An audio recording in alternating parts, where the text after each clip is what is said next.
sorry it's been a while. I finished up the semester and got back home and needed to help my mom pack up the house and move, so it's been crazy. So this past semester I was able to have a professor who really pushed us and had us think outside of the box. Have you ever had anyone who makes you question things or asks questions that make you think about things in a way that you've never thought about them before? That's how this professor was. So I loved his class because he made us think. So in his class we talked a lot about what makes a person the way they are and what makes us do the things that we do. One of the things I thought a lot about in this class was how in our society we talk a lot about how we have to love ourselves before we can love anyone else, or we need to take time and focus just on ourselves and it will make everything better. And to an extent, I think it's important to learn how to accept ourselves and how to be content with who we are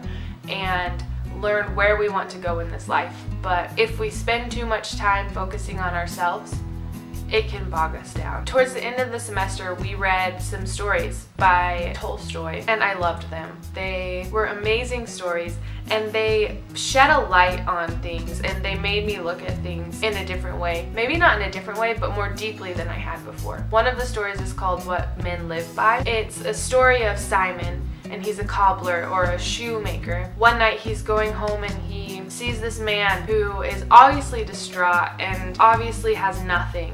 And Simon has this internal battle trying to decide whether he should stop and help this man. This is very reminiscent of the story of the Good Samaritan in the Bible, where there's a man who's been beaten and robbed and two men pass him without doing anything, and then a third man comes along and helps him. In this story, we only see Simon coming upon this man and having this internal battle of, if I bring him home, my wife will be ticked off at me and we don't even have enough money to support ourselves, so how are we supposed to help this guy? You see him battling within himself, knowing that he should help this person, but not wanting to at the same time. Towards the end of the story, we find out that this man is a fallen angel and he needs to find out 3 truths about men. My favorite line from that story is when Michael is talking about what he's learned. And he says, "It is not given to man to know his own needs." So just think about that for a second. We spend so much time in this life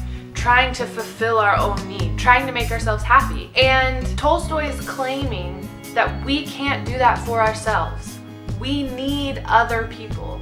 We are social creatures. We do not know exactly what it is we need for ourselves. That is very different than what we're told a lot of the times today. So not only is this saying we don't know what we need for ourselves, but it's saying that we have a responsibility to fulfill the needs of others. We can't sit around all day trying to figure out what we need. We need to go out and to help others and to fulfill the needs of others, and while we're doing that, our own needs will be met. Think about it. When we talk about things like depression or eating disorders or mental illness in general, one of the things we looked for is isolation. When someone is depressed, they isolate themselves. When someone is in the throes of their eating disorder, they isolate themselves. They pull inside themselves and push away everything outside, and things normally get better that way? No. Things normally get worse when people isolate themselves. They have too much time to ruminate. I've noticed that the happiest times in my life have been when I've been serving other people. When I've been out of the house, when I've been doing something to benefit others. When I'm out serving others, I'm spending more time trying to fulfill their needs than focusing on the things that I may be lacking. Now, this doesn't mean that we need to go and completely bury everything that we're struggling with under a rug, because that's not good either. When we shove things into a closet or shove them under the rug for long enough, that closet, that rug gets filled to capacity and things explode. So yes, we need to deal with the things we're struggling with. But when we spend so much time thinking about what we're struggling with, that we forget that there's a whole world out there, we're doing ourselves more harm than good. When we focus that attention outward and we work to fulfill other people's needs, we reduce the time we're spending ruminating. We also feel like we have a purpose. So much of the struggle with depression, for example, is worthlessness. But when we're working to fulfill other people's needs, we have a purpose. We feel like we're helping.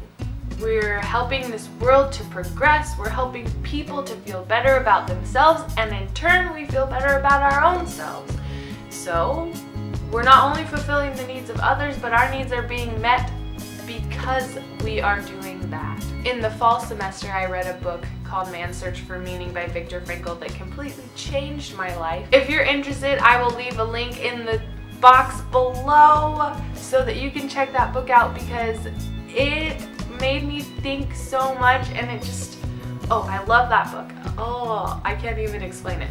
But Viktor Frankl lived during World War II, and he was in concentration camps such as Auschwitz, and he found a purpose in his suffering. He created an entire therapy around the idea that people need a purpose. People need meaning in their lives. They need meaning not only in the good times, but they need it in the bad times too. It was amazing because in the times that he spent in those awful situations, he saw that when people had a purpose to live for, even if they didn't know if their families were still alive, if they just had that hope, they would continue living. But as soon as that hope was gone, many of them would pass away quickly after as well. What does that say about how important it is that we have a purpose in our lives?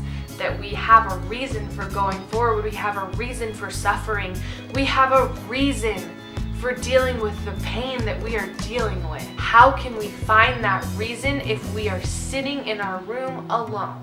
How can we find that reason if we are not out interacting with other people? We are social animals, and it's so important for us to be out there interacting with other people, to help people in any way we can. I don't care if you have $1 million. I don't care if you have no money. You can help in some way. If we just spend that time sitting alone in our room, it just feeds into that cycle. That eating disorder voice, that depression voice, that unhealthy voice in our heads. That unhealthy voice in our head tells us that we're not good enough. It tells us all of these lies, and that allows us to sink deeper and deeper into this cycle.